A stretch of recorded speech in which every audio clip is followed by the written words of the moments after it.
Jo of Muddy Puddles Farm. Thank you ever so much for coming and spending some time with me again. If you like the content I create, please subscribe, and if you enjoy this video, hit the like button. Last week was so wet and we've got some glorious weather now, so I thought I'd do a little bit of filming. So I apologise, last week's vlog had very little gardening content in it. It was literally run out, complete a job and run back into the dry very quickly. But I thought I would, because of that, make it up to you by giving you a little tour of the perennial garden. But we're not going to start here in our usual entrance. We are going to start the tour, oh gosh, sunshine in my eyes, down there where I've created a new entrance. There was a lot of running in and out of the shed and hiding from the rain, and jobs were done little and often in between the showers, and there wasn't much opportunity to film. So I thought I'd show you a quick update of the perennial garden. Now we're entering from the bottom of the garden instead of the top. It's a new entrance I've made so that it's easy to access the caravan should I need to, and it brings us in. Usually we'd enter at the top over there, but this little pathway has meandered its way down and through this way. And what you will notice is, for forest, it is quite devoid of any height. Sorry, it's been very windy. My windbreak needs putting back up again. There's not a lot of height going on here. That's because the lambs did damage a lot of the trees, and the height was taken down on those. There are some more trees that will be arriving in November, and they will be better protected. And I might avoid having sheep for a little while, and so that will help out. But this bed is just a bumpy bed, and along here I've got blueberries at the moment, which aren't doing very much this time of year.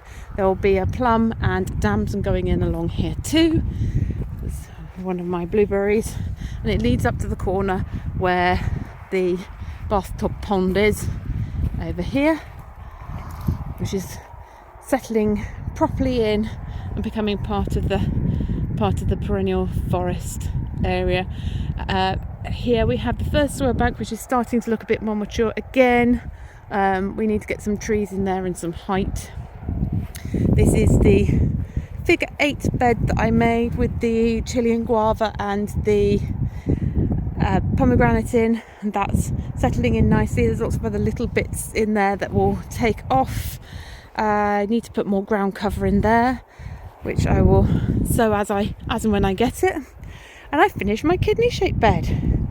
I quite like it. It's planted around the edges with strawberry runners and with raspberry canes.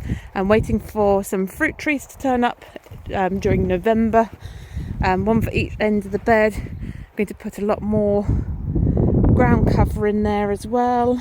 There's a little tiny black currant that I had, and this one I think is a really tiny little gooseberry, just little ones that self-seeded, so I pop those in there. So I think I'm about a quarter to a third of the way through working through this area. The bottom swale's looking very mature, and before I decided that I was going to go with wonky beds, I did so down here. Did plant my garlic, which is all coming up nicely now.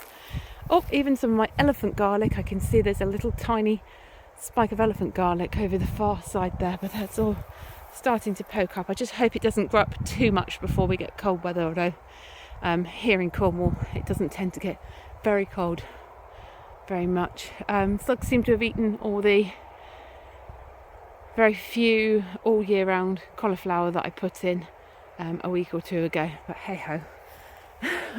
That happens. Yes, and this soil bank is looking quite mature and filled out now, so that'll be good. The rest of the garden will start getting that mature feeling.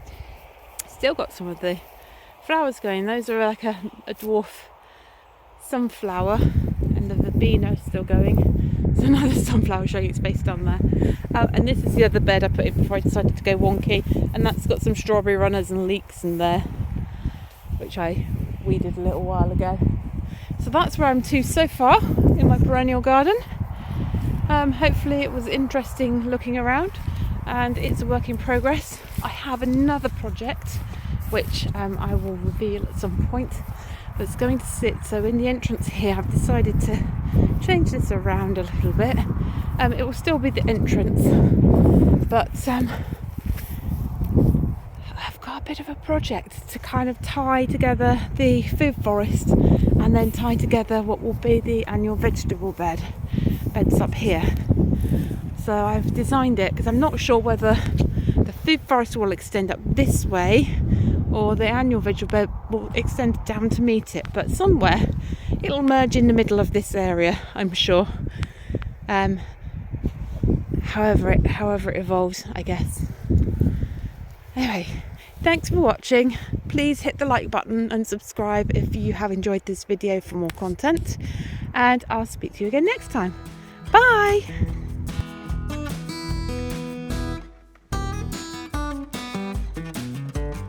Remember the lovely clean bit of pastureland where I moved them from there down to here 2 days ago?